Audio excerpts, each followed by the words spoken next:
नमस्कार दोस्तों, मेरा नाम राहुल सागर है और स्वागत है आप सभी का मेरे YouTube channel study with Rahul Sagar में। तो आज जो है हम पेडागोजी वाली बुक जो है हिमांशी मैम की, उसकी जो है क्लास थर्ड को करने वाले हैं। आज क्लास थ्री को लेने वाले हैं। इससे पहले हमने क्लास फर्स्ट और क्लास सेकंड में यूनिट फर्स्ट को कंप्लीट कर दिया है। इसमें हमने क्या क्या कंप्लीट किया है, क्लास फर्स्ट और सेकंड को हम ले चुके हैं, जिसमें हमने ये एक तो व्हाट इज़ साइकोलॉजी, ये साइकोलॉजी से रिलेटेड वो यूनिट है, इसको हमने पूरी कंप्लीट कर दिया है। हमने दो दो क्लासेस में हमने इस यूनिट को कंप्लीट किया है, और जिसमें हमने पहली क्लास में व्हाट इज़ साइकोलॉजी और मतलब मेथड्स ऑफ साइकोलॉजी के बारे में जाना है। यहाँ तक क्लिनिकल मेथड तक हमने पहली क्लास में कवर किया है। उसके बाद जो दूसरी क्लास में हमने स्कूल्स ऑफ साइकोलॉजी को पढ़ा है। किसको? स्कूल्स ऑफ साइकोलॉजी को। जो 7 से 8 स्कूल्स ऑफ साइकोलॉजी हैं उसके बारे में डिटेल में समझा है। अगर आपने हमारी अभी तक ये वीडियो नहीं देखी हैं, दोनों वीडियोस, तो आप हमारे चैनल स्टडी विद राहुल सागर पर जाकर देख सकते हैं और उसको सब्सक्राइब भी कर सकते हैं और बेल आइकन को प्रेस कर लीजिए, ताकि हमारी जो आने वाली वीडियोज़ हैं, चाहे वो किसी भी चीज़ से रिलेटेड हो, कोई ट्रेंडिंग न्यूज़ हो, या फिर कोई जीके का टॉपिक हो, या फिर पेडागोजी से रिलेटेड हो, या फिर किसी भी मतलब टीचिंग एग्ज़ाम से रिलेटेड कोई भी जानकारी हो, उसको आप आसानी से देख सकेंगे। तो आज हम क्या करने वाले हैं, आज पढ़ने जा रहे हैं हम द चाइल्ड डेवलपमेंट। जो कौन सी यूनिट है हमारी? Unit second. ठीक, चाइल्ड डेवलपमेंट के बारे में हम आज जो है कहाँ से कहाँ तक पढ़ने वाले हैं। ये concept of child development, general stages of child development, इनके बारे में जानकारी लेंगे। कुछ डेफिनेशंस हैं जो बर्क और जेम्स ट्रीवर, क्रो एंड क्रो, इनके द्वारा जो दी गई हैं।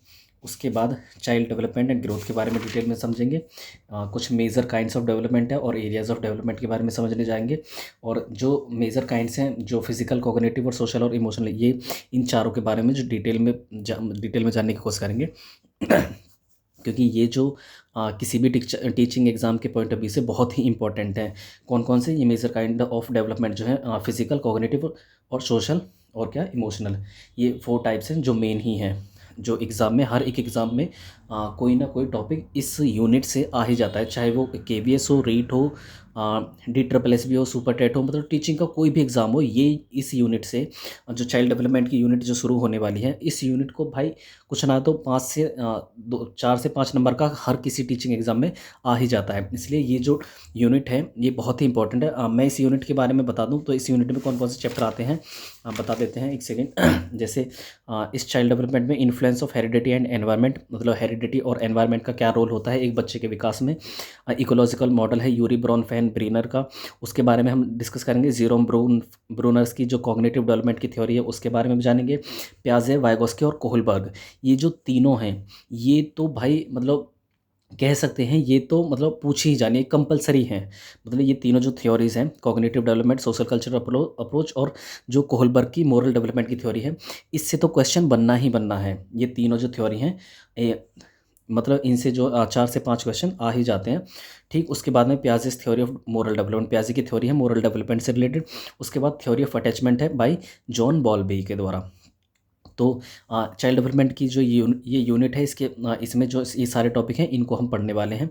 तो आज का जो वीडियो है, इसे शुरू करने से पहले मेरी आप सभी से यही रिक्वेस्ट है कि अगर आपने अभी तक चैनल को सब्सक्राइब नहीं किया है तो प्लीज़ चैनल को सब्सक्राइब कर लीजिए। जो हमारा ये चैनल है, यूट्यूब चैनल है स्टडी विद राहुल सागर, और बेल आइकन को भी प्रेस कर लीजिए तो ताकि हमारी जो आने वाली वीडियोज़ हैं उनको आप आसानी से देख सकें। तो चलिए बात कर लेते हैं आज के टॉपिक की। शुरुआत करते हैं। हमारा जो आज का टॉपिक है चाइल्ड डेवलपमेंट से रिलेटेड कुछ इम्पॉर्टेंट इन्फॉर्मेशन क्लास थर्ड में। ठीक है, चलिए शुरू करते हैं। The concept of child development, मतलब चाइल्ड डेवलपमेंट है क्या, बाल विकास है क्या, इस चीज़ के बारे में जानते हैं। It focuses on the mind and behavioural development of children from prenatal period to adolescence. ये जो चाइल्ड डेवलपमेंट जो है किस चीज़ पर फोकस करता है? एक बच्चे के माइंड के विकास पर और बिहेवियरल डेवलपमेंट पर। एक बच्चे के माइंड के विकास पर और बिहेवियरल डेवलपमेंट पर जो चाइल्ड डेवलपमेंट है वो क्या करता है, फोकस करता है। मतलब एक चाइल्ड डेवलपमेंट के विकास में माइंड और एक बच्चे के बिहेवियरल जो डेवलपमेंट है उसको शामिल किया जाता है। कब से कब तक का? From perinatal period to adolescence. मतलब चाइल्ड डेवलपमेंट में एक बच्चे का मानसिक और वो बिहेवियरल डेवलपमेंट शामिल है। वो कब से कब तक का टाइम पीरियड का, प्रीनेटल पीरियड टू एडोलसेंस। मतलब प्रीनेटल पीरियड कौन सा पीरियड होता है? प्रीनेटल पीरियड होता है गर्भाधान का समय, जब बच्चा माँ के गर्भ में होता है, उसे प्रीनेटल पीरियड कहा जाता है। और एडोलसेंस, एडोलसेंस की जो एज है इसके बारे में हम आगे आगे डिस्कस करेंगे, मतलब कब से कब तक की एज मानी जाती है। वैसे इसको वैसे जो इसकी एक एज है मतलब एडोलेसेंस की, वो 12 से 18 वर्ष की मानी गई है, जो एक्चुअल भी नहीं कह सकते, बट हाँ 12 से 18 इसको लगा सकते हैं। और जो WHO के अकॉर्डिंग 10 से 19, WHO मतलब वर्ल्ड हेल्थ ऑर्गेनाइजेशन के अकॉर्डिंग जो एडोलेसेंस की एज मानी गई है वो है 10 से 19 वर्ष की अवस्था। ठीक। वैसे 12 से 18 या फिर 13 से 19 जो भी यहाँ पर लिखा है वो भी मान सकते हैं, बट 12 से 18 बोल सकते हैं हम। ठीक। तो चलिए आगे जान लेते हैं। It focuses on the mind and behavioural development of children from prenatal period to adolescence. मतलब इसमें क्या शामिल है? एक बच्चे के माइंड का विकास और उस बच्चे के व्यवहार का विकास कब से कब तक का, प्रीनेटल पीरियड टू एडोलसेंस। इसे प्रीनेटल पीरियड को गर्भावस्था का समय भी बोलते हैं, और एडोलसेंस को हिंदी में क्या कहते हैं? किशोरावस्था। ठीक। Child development includes the biological, psychological, and emotional changes that occur since birth and adolescence. Child development में कौन कौन से चेंजेस शामिल हैं? चाइल्ड डेवलपमेंट में हमारे बायोलॉजिकल चेंजेस शामिल हैं, हमारे साइकोलॉजिकल चेंजेस शामिल हैं, और हमारे इमोशनल चेंजेस। बायोलॉजिकल चेंजेस की बात करें तो बायोलॉजिकल चेंजेस होते हैं हमारे जो हमारे शरीर के जो चेंजेस हैं, हमारी बॉडी में जो सारे चेंजेस हो रहे हैं वो किसके अंतर्गत आएंगे? Biological changes. जैसे हमारी हाइट का बढ़ जाना, हमारे टीथ का ग्रोथ हो जाना, हमारे बालों की ग्रोथ बढ़ जाना, या फिर हमारे जो बॉडी के अलग अलग पार्ट्स हैं उनका मतलब उनमें हमारे बॉडी में जो एक तरीके से दिख सके हम उनको, हमारे जो फिजिकल डेवलपमेंट है उसके जो फिजिकल चेंजेस हैं वो शामिल है किसमें? बायोलॉजिकल चेंजेस में। अब बात कर लेते हैं साइकोलॉजिकल। हमारे माइंड से जुड़े हुए जो चेंजेस हैं, हमारे मन से जुड़े हुए जो चेंजेस हैं, जो हमारे मस्तिष्क से जुड़े हुए चेंजेस हैं, वो किसके अंतर्गत आएंगे? वो आएंगे साइकोलॉजिकल चेंजेस के अंतर्गत। और इमोशनल चेंजेस की बात करें तो हम किस तरह, अगर हम इमोशनल चेंजेस की बात करें तो इमोशनल को हिंदी में क्या कहा जाता है? संवेग। जैसे खुशी, खुशी हो गया, क्रोध हो गया, हंसना, रोना, ये सभी क्या है? ये हमारे इमोशनल इमोशंस हैं। और इन सभी ये सब मतलब इमोशंस के जो चेंजेस हैं वो किसके अंतर्गत आते हैं? चाइल्ड डेवलपमेंट के अंतर्गत। मतलब child development includes the biological, हमारे जो फिजिकल चेंजेस हैं, हमारे साइकोलॉजिकल मतलब हमारे मन के चेंजेस, और इमोशनल चेंजेस, इन सभी को शामिल किया जाता है किसमें? चाइल्ड डेवलपमेंट में। कब से कब तक के पीरियड में? बर्थ मतलब जन्म से लेकर के एडोलेसेंस तक का पीरियड। कब से लेकर के? बर्थ से, जन्म से लेकर एडोलेसेंस तक का पीरियड। आप प्रीनेटल पीरियड भी बोल सकते हैं, और कब से? बर्थ से लेकर एडोलेसेंस भी बोल सकते हैं। ठीक। अब कुछ स्टेजेस देखी हैं चाइल्ड डेवलपमेंट की। बच्चे का जो विकास है, एक बच्चे का जो विकास होता है, कुछ उसकी जनरल स्टेजेस बताई गई हैं। ये जो स्टेजेस हैं ये बहुत ही इंपॉर्टेंट है। अगर आप इनको ध्यान रखते, मतलब अगर आप इनको याद कर लेते हैं तो ये एग्ज़ाम में अगर कोई भी क्वेश्चन आ जाता है तो वहाँ पर आप अटकेंगे नहीं। मतलब आप जो है किसी भी मतलब इससे जुड़े स्टेज से जुड़े हुए जो, क्योंकि इसमें पूछ लेता है कि ये प्रीनेटल पीरियड कब से कब तक का पीरियड है, नियोनेट का पीरियड कब से कब तक का है, बेबीहुड का, चाइल्डहुड का, एडोलेसेंस का। मतलब क्वेश्चन जो है घुमा फिरा कर बना सकता है। इनकी जो एक्चुअल जो टाइमिंग है वो तो बताई नहीं गई है, बट एक्चुअल टाइमिंग मतलब एक क्या बोल सकते हैं कि स्टैंडर्ड टाइमिंग है जो मैं आपको अब बताने जा रहा हूँ। ठीक। आप उसको याद कर सकते हैं और उसी के बिहाफ पर आप जो क्वेश्चन का आंसर है वो दे सकते हैं। ठीक। जैसे प्रीनेटल पीरियड है। प्रीनेटल पीरियड होता है गर्भावस्था का समय। एक जब बच्चा माँ के गर्भ में रहता है उसे प्रीनेटल पीरियड कहा जाता है। ये जो प्रीनेटल का पीरियड है या फिर गर्भावस्था का जो समय है वो कब से कब तक कम होता है? अगर इसे वीक्स में मापे मतलब अगर इसे वीक्स में मापा जाए, मतलब सप्ताह में अगर इसे काउंट किया जाए तो ये 37 to 40 वीक्स, मतलब 37 से 40 वीक्स के समथिंग में जाता है। और मंथ्स में इसे कन्वर्ट किया जाए तो ये 9 मंथ्स के मतलब 9 महीनों के बराबर बैठता है।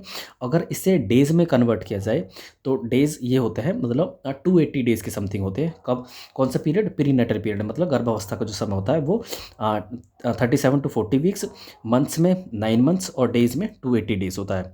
ठीक। ये स्टेजेस जो हैं ये बहुत ही इंपॉर्टेंट है। एग्ज़ाम में एक क्वेश्चन यहाँ से बनना ही है। प्लीज़ अगर आपको कोई भी एग्ज़ाम टैकल करना है तो मतलब CDP में अगर अच्छे नंबर लाने हैं तो आपको ये याद ही करनी होंगी। ठीक। और नियोनेट की बात करते हैं, नवजात शिशु, नवजात बच्चा। नियोनेट का जो टाइम पीरियड है वो कब से कब तक का माना जाता है? 14 days from birth to 14 days, मतलब जब बच्चे का जन्म हो जाता है और उस जन्म जन्म होने से लेकर 14 या 15 दिन का जो 14 या 15 दिन का जो बीच का समय होता है वो क्या होता है? नियोनेट, मतलब नवजात शिशु कहा जाता है उस समय बच्चे को। ठीक, और इसे WHO के अकॉर्डिंग, मतलब वर्ल्ड हेल्थ ऑर्गेनाइजेशन के अकॉर्डिंग इसे क्या माना गया है? 28 दिनों का माना गया है, किसे? नियोनेट वाला जो टाइम पीरियड है। ठीक, उसके बाद आ जाते हैं हम, अगला जो समय है बेबीहुड। क्या है? बेबीहुड। बेबीहुड की बात करें तो इसे हिंदी में शैशवावस्था भी कह देते हैं, और इसका एक और नाम है इंग्लिश में, इसे इन्फेंसी भी बोल देते हैं। इन्फेंसी या बेबीहुड भी बोल सकते हैं। ठीक, बेबीहुड की बात करें तो नॉर्मली तो इसे 0 से 2 वर्ष, मतलब जन्म से लेकर 2 वर्ष की अवस्था लगा लिया जाता है। अगर इसमें से नियोनेट के टाइम पीरियड को निकाल दिया जाए 14 से 15 दिन को, तो 14 दिन के बाद, मतलब नियोनेट हो गया बर्थ से, जन्म से लेकर 14 दिन तक, और उसके बाद 14 दिन से लेकर 2 साल तक का जो टाइम पीरियड होता है वो बेबीहुड के अंतर्गत।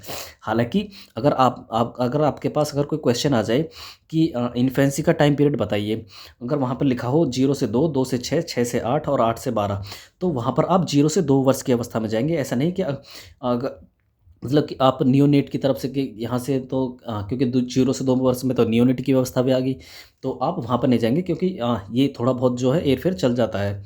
ठीक, तो यहाँ पर आप क्या करेंगे? 0 से 2 वर्ष की अवस्था पर आप लगा देंगे, क्योंकि इन्फेंसी की जो एज होती है वो 0 से 2 वर्ष की अवस्था ही होती है। ठीक, बात कर लेते हैं चाइल्डहुड की। चाइल्डहुड को भी 2 भागों में डिवाइड कर दिया गया है, अर्ली चाइल्डहुड और लेटर चाइल्डहुड।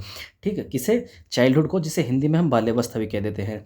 ठीक, चाइल्डहुड को 2 भागों में बांटा गया है, अर्ली चाइल्डहुड और लेटर लेटर चाइल्डहुड। मतलब अर्ली, मतलब क्या बोल सकते हैं, प्रारंभिक बाल्यावस्था, और उत्तर बाल्यावस्था। लेटर चाइल्डहुड को अर्ली चाइल्डहुड, प्रारंभिक बाल्यावस्था हिंदी में, और लेटर चाइल्डहुड क्या हो गया? उत्तर उत्तर बाल्यावस्था। ठीक है, अर्ली चाइल्डहुड का टाइम पीरियड की बात करें, वैसे चाइल्डहुड का जो टाइम पीरियड होता है 2 से 12 वर्ष की अवस्था होती है, और अर्ली चाइल्डहुड की बात करें तो इसे 2 भागों में बांटा गया है चाइल्डहुड को, तो 2 से 6 मतलब अर्ली चाइल्डहुड, और 6 से 12 लेटर चाइल्डहुड। ठीक, ये आपको याद रखनी है, एग्जाम में ज़रूर ही पूछी जा सकती हैं। अडोलेसेंस, उसके बाद आ जाती है अडोलेसेंस की एज, अडोलेसेंस की स्टेज। अडोलेसेंस को हिंदी में क्या कहा जाता है? अडोलेसेंस को हिंदी में कहते हैं किशोरावस्था, और इसकी जो टाइम पीरियड है वो है 12 से 18 या फिर 12 से 19 भी बोल सकते हैं आप। ठीक, और WHO के अकॉर्डिंग इसे 10 से 19 ही माना गया है। ये एक्यूरेट एज है, मतलब ये एक्यूरेट टाइम पीरियड है। अगर WHO के अकॉर्डिंग अगर आपसे पूछा जाए कि अडोलेसेंस की एज कितनी है, तो आप किस पर टिक करेंगे? 10 से 19 वाले ऑप्शन पर। ठीक, और एक बात और बता दूं, नियोनेट की ये जो नियोनेट का जो टाइम पीरियड होता है, जो सबसे ज़्यादा जो डेथ्स होती हैं, मोस्टली जो डेथ होती हैं वो बच्चे की इसी टाइम पीरियड के दौरान होती है, 14 से 28 दिन के बीच में। जन्म से 14 या 28 दिन के बीच में ही क्या होती है, ज़्यादा जो मोस्टली डेथ्स जो होती हैं बच्चों की, उनकी वो नियोनेट की अवस्था में होती है। ठीक, बात कर लेते हैं डेवलपमेंटल साइकोलॉजी।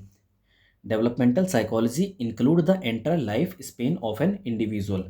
चाइल्ड डेवलपमेंट में क्या है? चाइल्ड डेवलपमेंट में क्या है? बच्चे का जो विकास है वो कब से कब तक का मापा जाता है? या तो फिर कॉन्सेप्शन पीरियड टू मैच्योरिटी भी बोल सकते हैं, या फिर अडोलेसेंस तक ही बच्चे का विकास को मापा जाता है। बट डेवलपमेंटल साइकोलॉजी में क्या होता है, एक बच्चे की पूरी लाइफ का जो बिहेवियर है, या फिर एक बच्चे की जो पूरी, आप बोल सकते हैं जो पूरा विकास है उसको, मतलब जन्म से लेकर और ओल्ड एज तक, मृत्यु तक, मतलब वोम टू टोम्ब जब तक होता है उसमें, उसका जो विकास एक बच्चे का डेवलपमेंटल साइकोलॉजी में वो इंक्लूड किया जाता है। कब से कब तक का?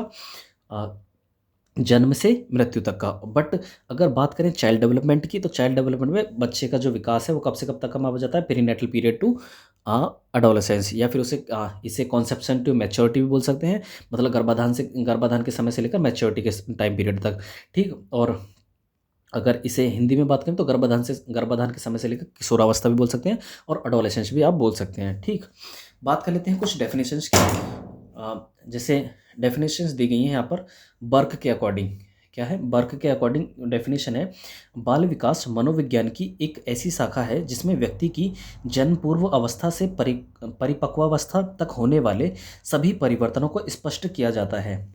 बाल विकास मनोविज्ञान की वह शाखा है, the child development is a branch of psychology जिसमें व्यक्ति की जन्म पूर्व अवस्था से लेकर परिपक्वता तक होने वाले सभी परिवर्तनों को शामिल किया जाता है। In which all the changes of an individual are included from conception period to maturity. ठीक, प्रीनेटल पीरियड टू मैच्योरिटी मतलब जो बाल विकास है, बाल विकास जो है मनोविज्ञान की एक शाखा है। मतलब बाल विकास को, चाइल्ड डेवलपमेंट को एक साइकोलॉजी की ही ब्रांच माना जाता है, जिसमें व्यक्ति की जन्म पूर्व अवस्था से लेकर मतलब जन्म से पहले की अवस्था से लेकर के, मतलब अभी बच्चे का जन्म नहीं है, मतलब इसे बोल सकते हैं कॉन्सेप्शन पीरियड, या फिर इसे प्रीनेटल पीरियड भी बोल सकते हैं। मतलब जन्म पूर्व इसे ही कहा गया है, कॉन्सेप्शन पीरियड को ही।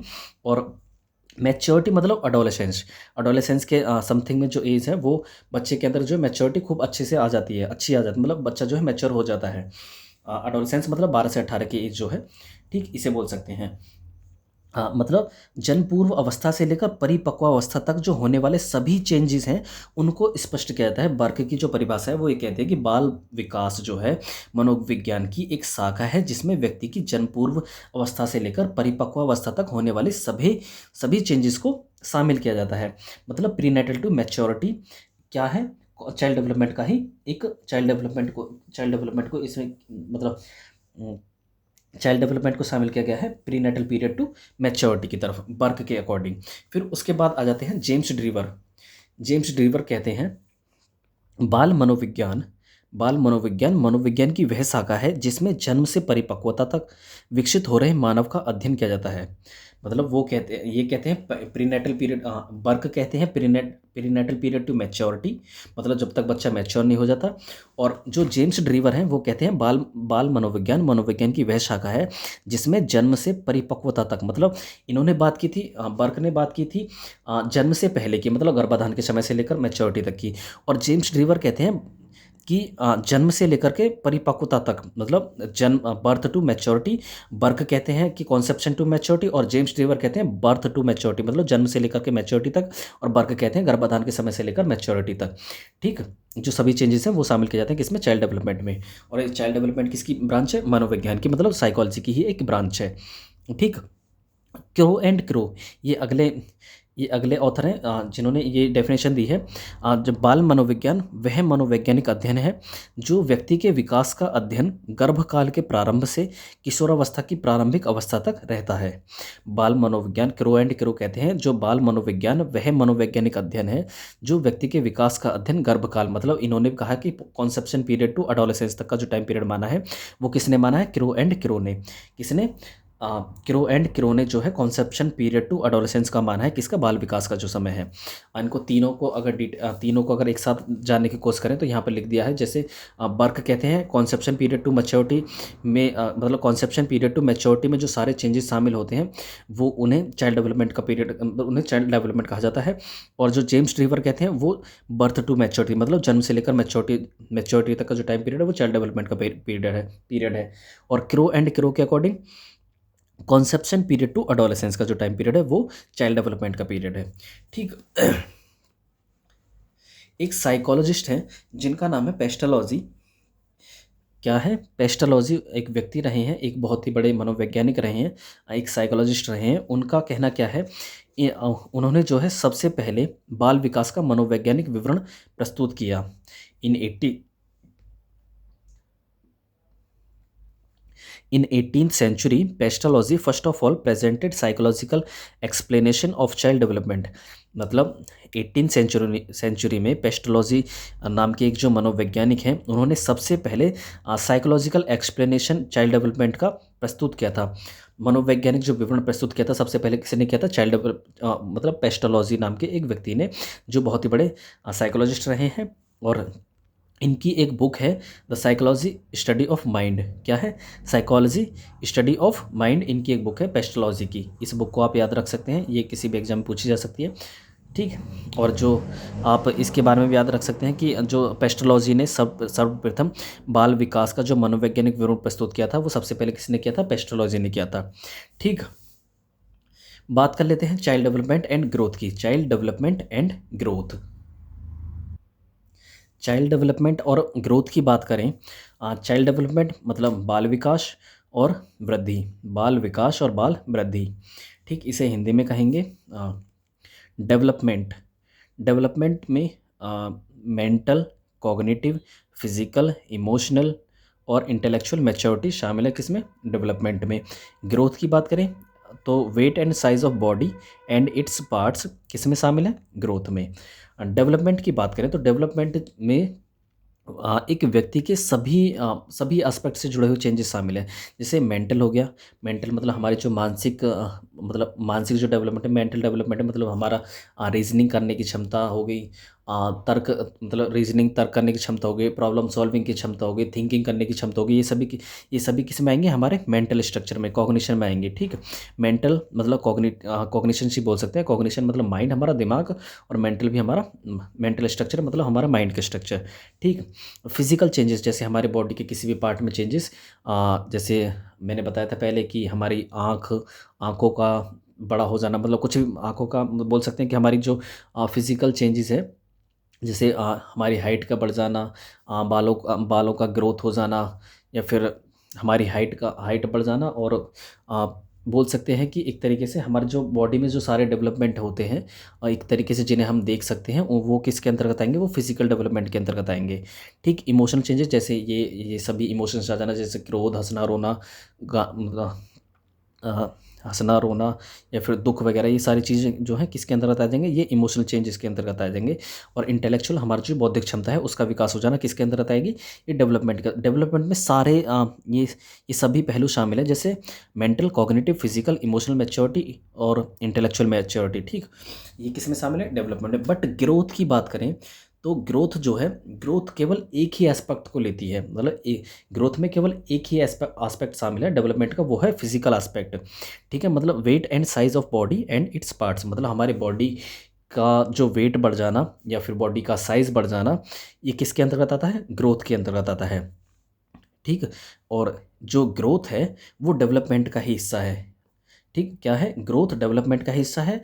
और जो डेवलपमेंट है वे ये एक बहुत ही व्यापक क्षेत्र है इसका, ग्रोथ का एक संकुचित क्षेत्र है, जिसमें मतलब जो किस में शामिल है, डेवलपमेंट में ही शामिल है। ग्रोथ का जो मीनिंग लगाया जाता है वो लगाया जाता है फिजिकल एस्पेक्ट से, और फिजिकल एस्पेक्ट भी डेवलपमेंट में ही शामिल है।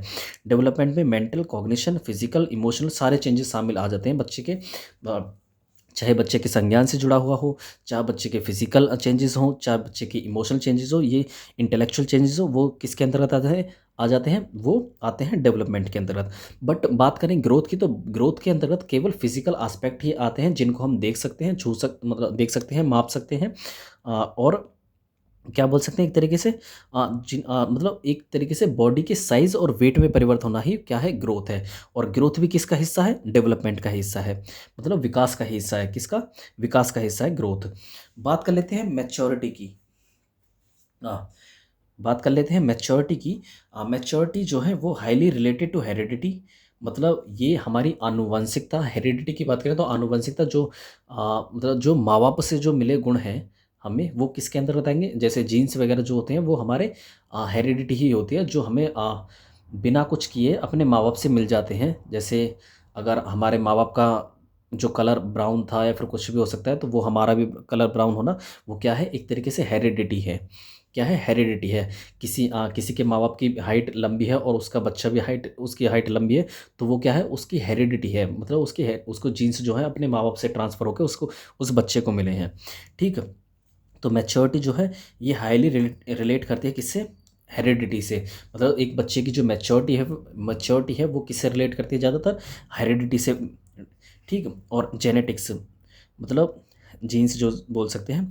और कम्स विद एज, ये जो मैच्योरिटी है बच्चे की, एक बच्चे में मैच्योरिटी जो है वो एज के साथ साथ आती है, किसके साथ साथ, एज के साथ साथ आती है, मतलब comes with age, not affected by training, और इसको अफेक्ट नहीं किया जा सकता ट्रेनिंग के थ्रू, इसको प्रयास के थ्रू जो है इसको बढ़ाया नहीं जा सकता है। ये जो है केवल एज के साथ ही आएगी, मतलब जैसे जैसे बच्चा बड़ा होता जाएगा उसे वैसे वैसे ही उसके साथ उसकी जो है मैच्योरिटी आती जाती है, और ये समय के साथ जो है अनफोल्ड होती है, मतलब समय के साथ सामने आ जाती है। ठीक। मतलब मैच्योरिटी मतलब हाईली रिलेटेड टू हेरिडिटी। इसको आप याद रखना, ये जो पॉइंट अगर आप कहीं उतार भी सकते हैं।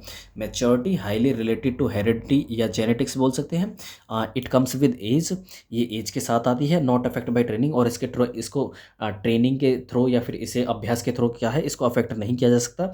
ये जो है एज के साथ ही आएगी आपके, और ये समय के साथ जो है आपके सामने प्रस्तुत होगी, मतलब समय के साथ ही प्रकट होगी एक व्यक्ति के अंतर्गत। ठीक। डेवलपमेंट की बात करें और ग्रोथ की बात करें तो ये किस तरीके के चेंजेस हैं, इस बारे में जान लेते हैं। डेवलपमेंट जो है फंक्शनल चेंजेस हैं, एक क्वालिटेटिव चेंजेस हैं। क्या बोल सकते हैं इन्हें? फंक्शनल चेंजेस या कार्यात्मक परिवर्तन भी बोल सकते हैं, और इन्हें क्वालिटेटिव चेंजेस भी मतलब परिमाणात्मक परिवर्तन भी बोल सकते हैं इसे हिंदी में। ठीक। ग्रोथ की बात करें तो ये स्ट्रक्चरल चेंजेस है, मतलब संरचनात्मक परिवर्तन है। और क्वांटिटेटिव चेंजेस मतलब बोल सकते हैं जिनको मापा जा सकता है। किसके अंतर्गत आएंगे? ग्रोथ के अंतर्गत। और जिनको हम माप नहीं सकते, माप नहीं सकते, वो किसके अंतर्गत आएंगे? डेवलपमेंट। मतलब कुछ एस्पेक्ट को हम माप भी सकते हैं, जैसे मैंने बताया कि डेवलपमेंट में फिजिकल एस्पेक्ट भी शामिल है, मतलब फिजिकल एस्पेक्ट मतलब ग्रोथ भी शामिल है। तो ग्रोथ को तो हम माप सकते हैं, तो ये क्या हो गया? स्ट्रक्चरल चेंजेस, मतलब क्वांटिटेटिव चेंजेस जिन्हें हम माप सकते हैं। बट क्वालिटेटिव चेंजेस जैसे फिजिकल एस्पेक्ट है, कुछ एस्पेक्ट को तो हम माप सकते हैं डेवलपमेंट के अंतर्गत के, बट और जो कुछ एस्पेक्ट हैं उनको हम माप नहीं सकते। जैसे फिजिकल एस्पेक्ट के हम हाइट को देख सकते हैं कि भाई इतने इंचेस हाइट बढ़ गई, या फिर उसका कलर गोरा है, या फिर कुछ और भी हो सकता है। तो हम उन इन चीज़ों को क्या है, हम माप सकते हैं किसके अंतर्गत? जो ग्रोथ के जो सारे चेंजेस हैं उनको हम माप सकते हैं। बट डेवलपमेंट के सभी एस्पेक्ट को हम नहीं माप सकते, सभी पहलुओं को हम नहीं माप सकते, कुछ पहलुओं को छोड़ करके। ठीक। जैसे फिजिकल डेवलपमेंट जो ग्रोथ का ही हिस्सा, मतलब जो ग्रोथ जो है वो डेवलपमेंट का हिस्सा है, तो ग्रोथ डेवलपमेंट के अंतर्गत आती है। यहाँ पर देख लेना, ये जो हमने एक छोटा क्षेत्र बनाया है, तो ये जो सबसे बड़ा गोला है ये डेवलपमेंट का है। किसका है? ये डेवलपमेंट है। और इसमें ही डेवलपमेंट के अंतर्गत ही क्या है? ग्रोथ है और मैच्योरिटी है। क्या है? ग्रोथ ही है, ग्रोथ है और मैच्योरिटी, ये जो दोनों हैं डेवलपमेंट के अंतर्गत ही आती हैं, और डेवलपमेंट का ही हिस्सा है। क्या है? ये डेवलपमेंट का ही हिस्सा है। दोनों ग्रोथ और मैच्योरिटी डेवलपमेंट का ही हिस्सा है। ठीक। तो चलिए आगे बढ़ते हैं। हम्म, आगे हैं हमारे areas of development. Areas of, ये एक सेकेंड, एरियाज ऑफ डेवलपमेंट, जैसे moral development, emotional development, physical development, intellectual development. Intellectual में जैसे हमारी मेंटल सभी स्किल्स शामिल हो सकती हैं, जैसे लैंग्वेज हो गया, प्रॉब्लम सॉल्विंग हो गया, थिंकिंग हो गया, रीजनिंग हो गया। काफ़ी सारी चीज़ें हैं जो हमारे माइंड से जुड़ी हैं, जो हमारे कॉग्निशन से जुड़ी हैं, वो किसके अंतर्गत आएंगी?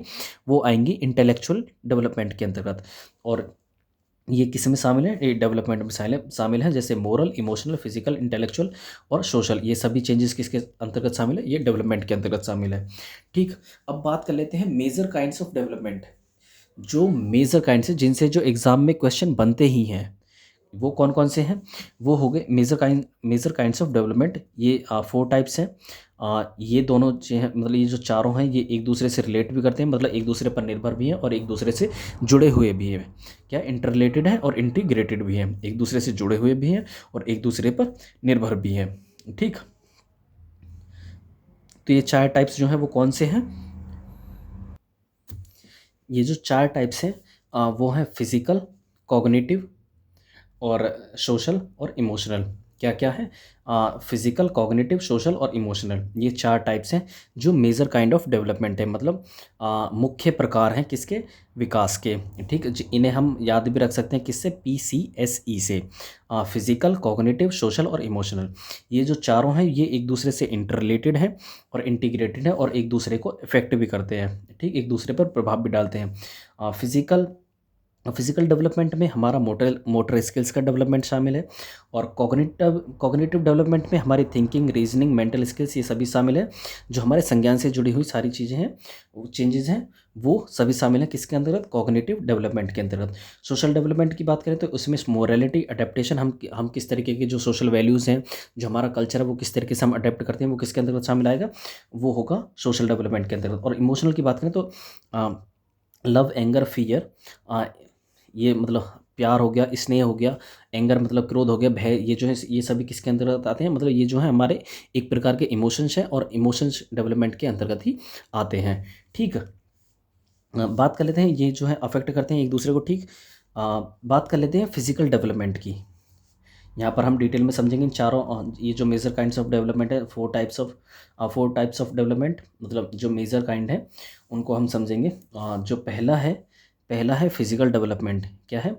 पहला है फिजिकल डेवलपमेंट। आप एक सेकंड इसको छोड़कर यहाँ पे आइए पहले। इमोशनल डेवलपमेंट के अंतर्गत ये जो लव, एंगर और फियर है, जे बी वॉटसन एक व्यक्ति हैं जिन्होंने क्या कहा है, लव, एंगर और फियर बच्चे में जन्म से ही होते हैं। किसने कहा है ये जो कथन है, ये किसने कहा है कि ये जो तीन इमोशंस होते हैं बच्चे में, जे बी वॉटसन ने कहा है कि लव, एंगर और फियर जो हैं ये तीनों इमोशन बच्चे में जन्म से ही होते हैं। कहाँ पर लिखा है? एक सेकंड हम आपको दिखा देते हैं। ये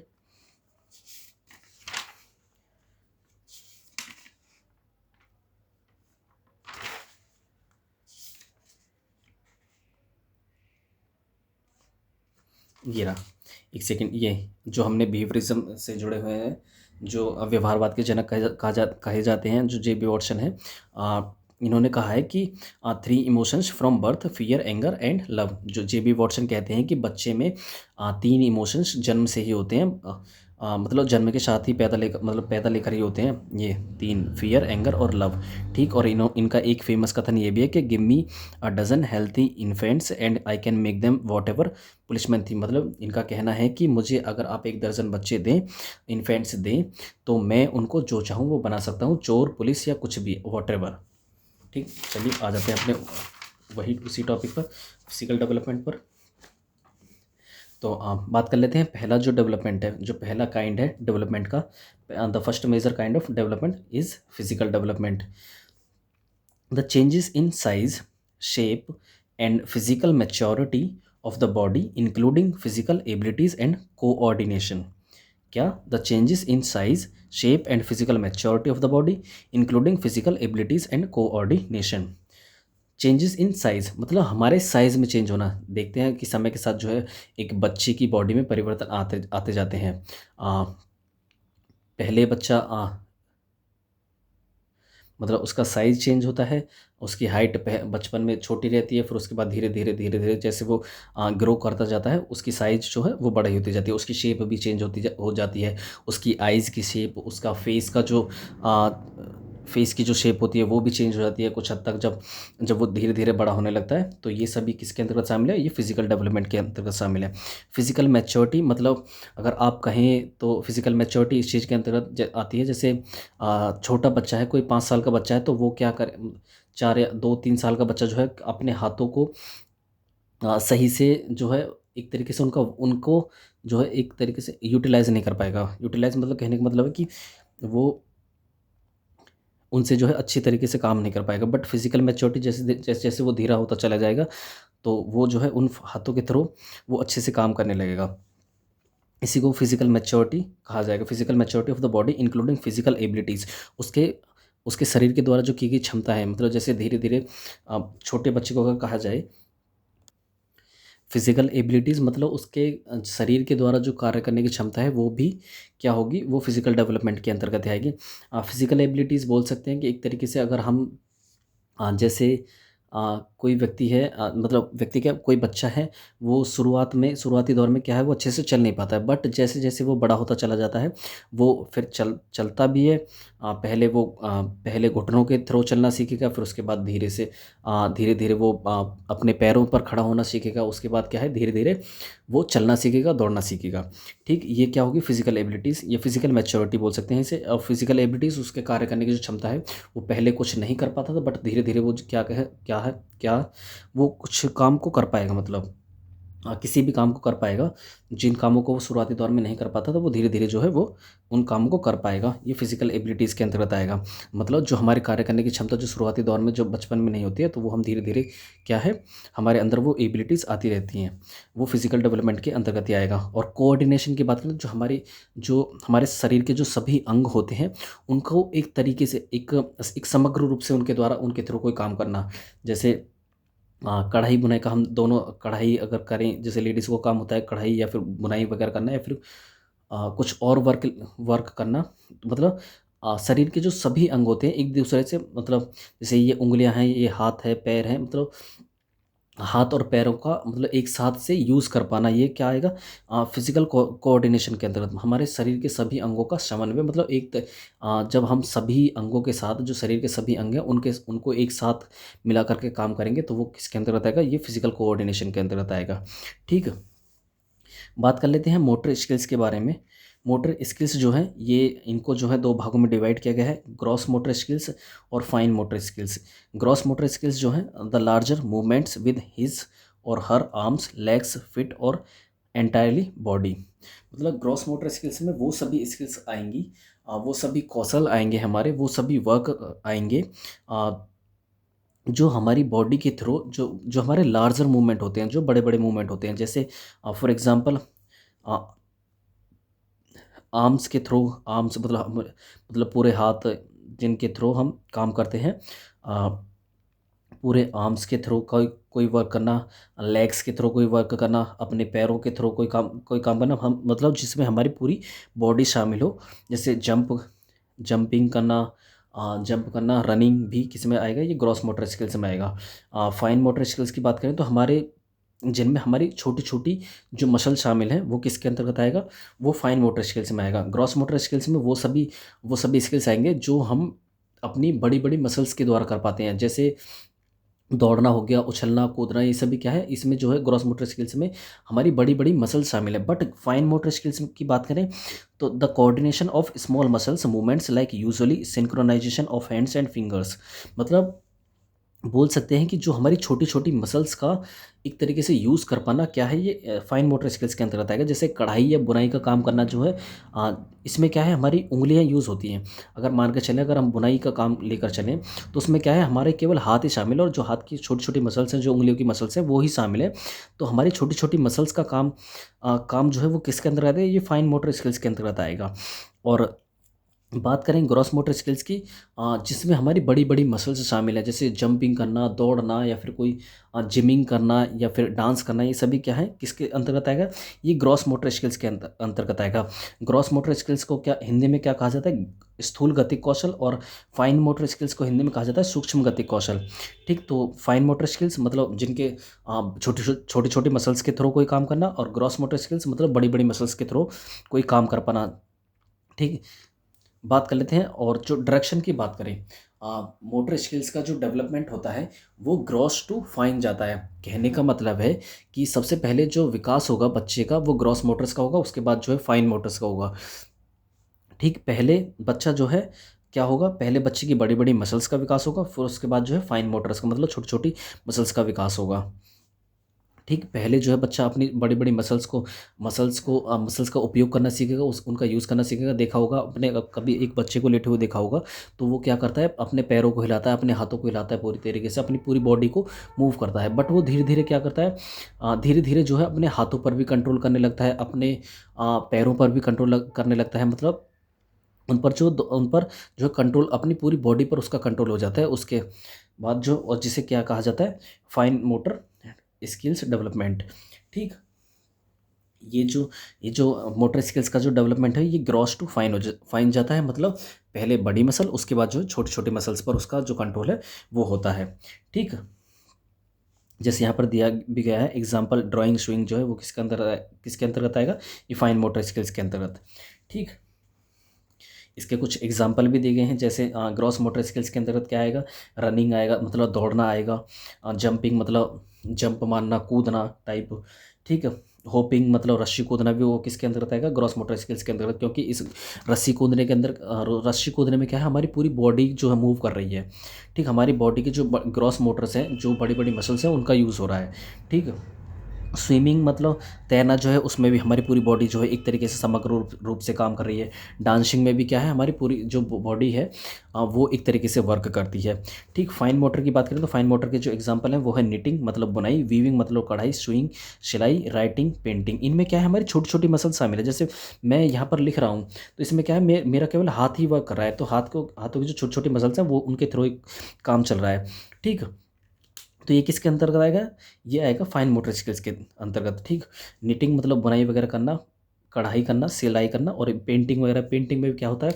बस केवल एक जो पेंटर होता है वो केवल हाथों के थ्रू ही पेंटिंग को बनाने की कोशिश करता है, उसमें जो है पूरी बॉडी का मूवमेंट शामिल नहीं, बट केवल क्या है, छोटी छोटी जो मसल्स हैं उसकी उंगलियों की मसल्स वो ही यूज़ होती हैं। ठीक, बात कर लेते हैं अपने कॉग्निटिव डेवलपमेंट की। क्या है cognitive development? Mental skills, intellectual skills development, इसे क्या कहते हैं? एक तरीके से जो हमारा मानसिक कौशल है और मानसिक कौशल का डेवलपमेंट और हमारे बौद्धिक कौशल का जो विकास है वो किसके अंतर्गत आता है? वो आता है कॉग्निशन डेवलपमेंट के अंतर्गत। और कॉग्निटिव डेवलपमेंट से ही क्या जुड़ा है? Language development. ठीक, क्या जुड़ा है? कॉग्निटिव डेवलपमेंट से लैंग्वेज का डेवलपमेंट जुड़ा हुआ है। Cognition deals with the process of knowing. It involves mental processes like thinking, reasoning, planning, decision making, and problem solving, concept formation, memory, attention, perception, language। यहाँ पर कहते हैं ये जो कॉग्निटिव डेवलपमेंट है एक तरीके का हमारा मेंटल स्किल्स का डेवलपमेंट है, हमारे इंटेलेक्चुअल स्किल्स का डेवलपमेंट है, हमारी बौद्धिक क्षमताओं का विकास ही क्या है? एक तरीके से कॉग्निटिव डेवलपमेंट है। हमारे जो मेंटल स्किल्स है, जो हमारे माइंड का एक तरीके से डेवलपमेंट, वो किसके अंतर्गत आएगा? कॉग्निटिव डेवलपमेंट के अंतर्गत ही। Cognition deals with the process of knowing. It involves mental processes like thinking, reasoning, planning, decision making and problem solving। ये किसके अंतर्गत आएगी? कॉग्निशन डेवलपमेंट के अंदर। मेंटल प्रोसेसेस हमारी जो सभी मानसिक क्रियाएं हैं, जैसे थिंकिंग करना, किसी चीज़ के बारे में सोचना, क्या है? कॉग्निटिव डेवलपमेंट होगा उससे। रीजनिंग, तर्क लगाना, किसी चीज़ के बारे में तर्क लगाना, रीजनिंग भी क्या है? Cognitive development. प्लानिंग, किसी चीज़ के बारे में प्लानिंग करना, वो भी क्या है? Cognitive development. डिसीजन मेकिंग, अगर आप कहीं पर किसी दुविधा में फंस गए हैं, आप वहाँ पर किस तरीके से डिसीजन मेकिंग कर पा रहे हैं, तो वो किसके अंतर्गत आएगा? वो भी कॉग्निशन डेवलपमेंट के ही अंतर्गत है। अगर आपका कॉग्निटिव डेवलपमेंट अच्छे से हुआ है तो वहाँ पर क्या जो आपका जो डिसीजन मेकिंग जो एक क्वालिटी होगी, क्वालिटी ऑफ डिसीजन मेकिंग होगी, वो अच्छी होगी। अगर आपका जो कॉग्निशन डेवलपमेंट है वो अच्छे से नहीं हुआ है तो वहाँ पर आपकी जो डिसीजन मेकिंग है वो आपकी जो अच्छी नहीं होगी। ठीक, और प्रॉब्लम सॉल्विंग, अगर आप कहीं किसी प्रॉब्लम में फंस गए हैं तो क्या है? प्रॉब्लम, अगर आप उस प्रॉब्लम को सॉल्व कर पाते हैं तो वो कॉग्निटिव डेवलपमेंट के अंतर्गत, अगर नहीं कर पाते हैं तो वो, तो आपका मतलब कह सकते हैं कि एक तरीके से जो आपका कॉग्निटिव डेवलपमेंट है वो अच्छे से नहीं हुआ है। ठीक, ये सभी जो चीज़ें हैं किसके अंतर्गत आती हैं? थिंकिंग करना मतलब सोचना, रीजनिंग करना, तर्क लगाना किसी भी चीज़ के बारे में, प्लानिंग करना, प्लानिंग मतलब किसी चीज़ के बारे में योजना बनाना, और डिसीजन मेकिंग, किसी चीज़ के बारे में तर्क लेना। ऐसा नहीं कि आप डिसीजन मेकिंग की सही निर्णय ले रहे हैं तो वो ही आपका कॉग्निशन डेवलपमेंट है, नहीं। मतलब किस तरीके से आप कॉग्निशन मतलब डिसीजन ले रहे हैं वो आपको डिपेंड करता है। प्रॉब्लम सॉल्विंग वो भी किसके अंतर्गत आएगी? कॉग्निशन डेवलपमेंट के अंतर्गत ही आएगी। कॉन्सेप्ट का जो फॉर्मेशन होता है, जो हमारे अंदर जो संप्रत्यय बनते हैं वो भी हमारे दिमाग में ही बनते हैं, हमारे कॉग्निशन में ही बनते हैं, हमारे संज्ञान में ही बनते हैं। ठीक, हमारी जो मेमोरी, जो हमारी स्मृति करने की क्षमता भी क्या है? एक कॉग्निशन ही है, मतलब एक माइंड की प्रोसेस ही है। अटेंशन, हम किसी चीज़ पर फोकस कर पाते हैं, एक तरीके से ध्यान देख पाते हैं, वो क्या है? कॉग्निशन ही है। ये सभी जो चीज़ें हैं ये किसके अंतर्गत आती हैं? कॉग्निशन के ही अंतर्गत आती हैं। क्या? Concept formation, memory, attention, memory मतलब स्मृति, अटेंशन मतलब ध्यान देना, परसेप्शन मतलब अवधारणाएं, और लैंग्वेज क्या? भाषा। ठीक, ये सब किसके अंतर्गत है? कॉग्निटिव डेवलपमेंट के अंतर्गत। एक चीज़ याद रखनी है आपको, क्या? ये जो लैंग्वेज है ये कॉग्निशन से ही जुड़ी हुई है। किससे जुड़ी हुई है? कॉग्निशन से, हमारे संज्ञान से ही जुड़ी है, हमारे दिमाग से ही जुड़ी है, हमारे माइंड से ही जुड़ी है। कॉग्निशन को कॉग्निटिव डेवलपमेंट मतलब हमारे माइंड का डेवलपमेंट, हमारे मस्तिष्क का डेवलपमेंट, हमारे संज्ञान का डेवलपमेंट, और क्या बोल सकते हैं, मतलब कॉग्निशन को हम दिमाग भी बोल सकते हैं, माइंड भी बोल सकते हैं, और क्या? संज्ञान भी बोल सकते हैं। ठीक, एक बहुत ही इम्पोर्टेंट टॉपिक है ये जो आगे हम बताने जा रहे हैं, जो हमारे माइंड का जो मतलब हमारे जो ब्रेन को दो हिस्सों में बांटा गया है। क्या? ब्रेन को दो हिस्सों में बांटा गया है, जैसा कि यहाँ पर दिखाया गया है आपको। एक होता है राइट ब्रेन, दूसरा होता है लेफ्ट ब्रेन। लेफ्ट ब्रेन के अंतर्गत ही लॉजिक होता है, लैंग्वेज होता है, और एक लेड होता है जिसे नॉम चॉम्स्की के द्वारा दिया गया है। लेड मतलब लैंग्वेज एक्विजिशन डिवाइस, जो कहते हैं कि जो नोम चॉम्स्की जो नोम चॉम्स्की कहते हैं कि जो हमारे लेफ्ट ब्रेन में लैंग्वेज एक्विजिशन डिवाइस होता है, ये किसके द्वारा क्या कहा गया कथन है? वो है नोम चॉम्स्की के द्वारा, जिसके बारे में हम आगे पढ़ेंगे। आगे की आने वाली जो यूनिट्स हैं उनके बाद उनमें समझने का प्रयास करेंगे। ठीक, बट जो राइट ब्रेन की बात करें तो राइट ब्रेन में क्या होती है? क्रिएटिविटी पाई जाती है। आपने देखा होगा किसी मूवी में देखा होगा कि जैसे झूठ का कैसे पता लगाया जाता है। झूठ का कैसे पता लगाया जाता है, एक सामने साइकोलॉजिस्ट बैठा होगा और कोई, या फिर बोल सकते हैं कि, और जो दूसरी जगह पर बैठा होगा वो कोई क्रिमिनल बैठा होगा। तो वो कैसे झूठ का पता लगाता है, जो राइट ब्रेन होता है हमारा, जो राइट ब्रेन होता है, ये मतलब ये मान कर चलिए, ये लेफ्ट ब्रेन है और ये राइट ब्रेन है क्रिमिनल का। तो वो झूठ, अगर वो झूठ बोलेगा तो वो क्या कर रहा है, झूठ को क्रिएट किया जाता है, मतलब उसको बनाया जाता है। तो वो देखते हैं कि जो आँखों का जो मूवमेंट होता है वो किस तरफ जाता है, वो इधर की तरफ जाएगा। जब झूठ को जो पकड़ेगा जो साइकोलॉजिस्ट, वो किसके थ्रू पकड़ेगा, जब आँखों को इधर की तरफ ले जाएगा तो वो राइट ब्रेन उसका काम कर रहा है। तो राइट ब्रेन मतलब क्रिएट कर रहा है, वो झूठ को क्रिएटिविटी मतलब क्रिएटिविटी कर रहा है। फिलहाल जो जब झूठ बोल रहा है तो क्रिएट कर रहा है। अगर वो झूठ नहीं बोलेगा तो वो एक सिंपल वे में बैठेगा बैठेगा। जो लॉजिक होता है वो लेफ्ट ब्रेन के अंतर्गत होता है। लैंग्वेज भी किसके अंतर्गत होती है, वो लेफ्ट ब्रेन के अंतर्गत ही होती है। ठीक। ये चीज़ याद रखना कि जो हमारे ब्रेन के जो पार्ट हैं वो दो होते हैं, लेफ्ट ब्रेन और राइट ब्रेन। राइट ब्रेन में क्रिएटिविटी पाई जाती है और लेफ्ट ब्रेन में लैंग्वेज, लॉजिक और लैंग्वेज एक्विजिशन डिवाइस, वो किसके अंतर्गत आती है, वो आती है लेफ्ट ब्रेन के अंतर्गत। ठीक। बात करें सोशल डेवलपमेंट की, the process of gaining the social development मतलब हमारा सामाजिक विकास। हाँ, और सोशल डेवलपमेंट से ही मोरल डेवलपमेंट जुड़ा है, जिसके बारे में हम आगे थ्योरी करेंगे। कोलबर्ग की थ्योरी है, उसको हम उसमें हम अच्छे से जानेंगे। The process of gaining the knowledge and skill needed to interact successfully with others, मतलब उस नॉलेज को, उन स्किल्स को गेन करना जिसके थ्रू हम दूसरों के साथ, दूसरे लोगों के साथ क्या कर सकें, इंटरेक्ट कर सकें। The process of gaining the knowledge and skill needed to be interact successfully with others, मतलब हम दूसरों के साथ अच्छा व्यवहार कर सकें, एक तरीके से इंटरेक्ट कर सकें, उनसे बातचीत कर सकें। ये सब क्या किसके अंतर्गत आएगा, ये सोशल डेवलपमेंट के अंतर्गत आएगा।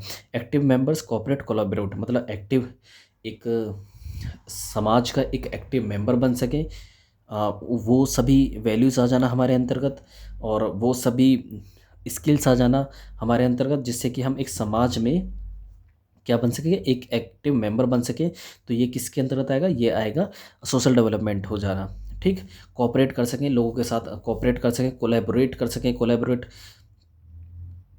कोऑपरेट और एक्टिव मेंबर बन सके। तो ये क्या आएगा, ये आएगा हमारा सोशल डेवलपमेंट के अंतर्गत।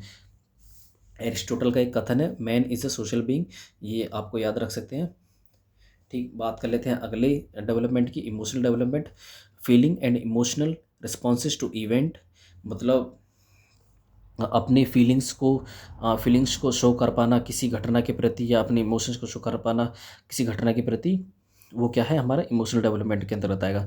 Changes in understanding one's on feelings, how to control and express them, मतलब आ, अपनी फीलिंग्स को कंट्रोल करना, उनको एक्सप्रेस करना, किस तरीके से एक्सप्रेस करना है, कहाँ पर उन्हें दबाना है, कहाँ पर उनको एक्सप्रेस करना है, इमोशंस को अपने को। तो ये किसके अंतर्गत आएगा, इस तरीके की समझ बनना, इस तरीके का विकास होना, ये किसके अंतर्गत आएगा, वो आएगा इमोशनल डेवलपमेंट के अंतर्गत। जैसे अवेयरनेस, मैनेजमेंट, कंट्रोल करना, अवेयर होना, मतलब इमोशंस के प्रति कहाँ पर क्या बोलना है, कैसे करना है, क्या काम करना है, क्या नहीं करना, ये किसके अंतर्गत आएगा, इमोशनल डेवलपमेंट के अंतर्गत।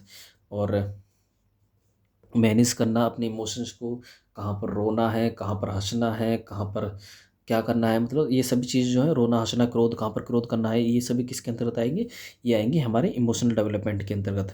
और राथस नाम के एक साइकोलॉजिस्ट हैं, उनका कहना है कि इमोशंस कलर्स आर लाइफ, उनका एक कथन है, इमोशंस कलर्स आर लाइफ। जो इमोशंस हैं, जो हमारे संवेग हैं, वो हमारे जीवन को रंगों से भर देते हैं, उनका ये कहना है। राथस, RATHUS। ठीक। हाँ। तो गाइस यही थी हमारी आज की वीडियो। अगर आपको कोई कमी लगी है तो आप इसमें बता सकते हैं कमेंट बॉक्स में। और जो आगे हम डिस्कस करने वाले हैं, जो अगली हमारी चौथी क्लास होगी, वो किसके बारे में होगी, यहाँ पर हम डिटेल में जानेंगे डेवलपमेंट को, ग्रोथ को, कुछ आगे दिया हुआ है। फिर नेचर ऑफ डेवलपमेंट, ग्रोथ और डेवलपमेंट में क्या डिफरेंस है, उसको जानने की कोशिश करेंगे। कुछ डेवलपमेंट की टेक्निक्स है, उनको जानेंगे। तो यहाँ पर जो है, यहाँ तक, उसके बाद जो है चौथी क्लास में हम यहाँ तक पढ़ने वाले हैं। ठीक। और आज जो हमने डिस्कस किया है वो है the concept of child development. कुछ जनरल स्टेजेस बताई हैं हमने, और डेफिनेशंस जानी है, कुछ चाइल्ड डेवलपमेंट और ग्रोथ के बारे में जाना है कि ये है क्या, और कुछ मेजर काइंड्स ऑफ डेवलपमेंट को हमने डिटेल में जाना है। अगर आपको कहीं लगा है कि भाई यहाँ पर गलती है तो आप हमें बता सकते हैं।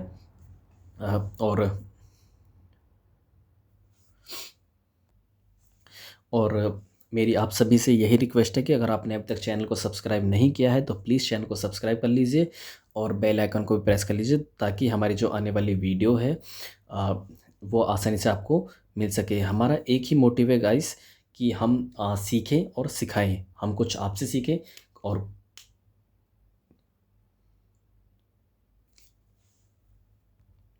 कुछ चीज़ें आपको सिखाएं।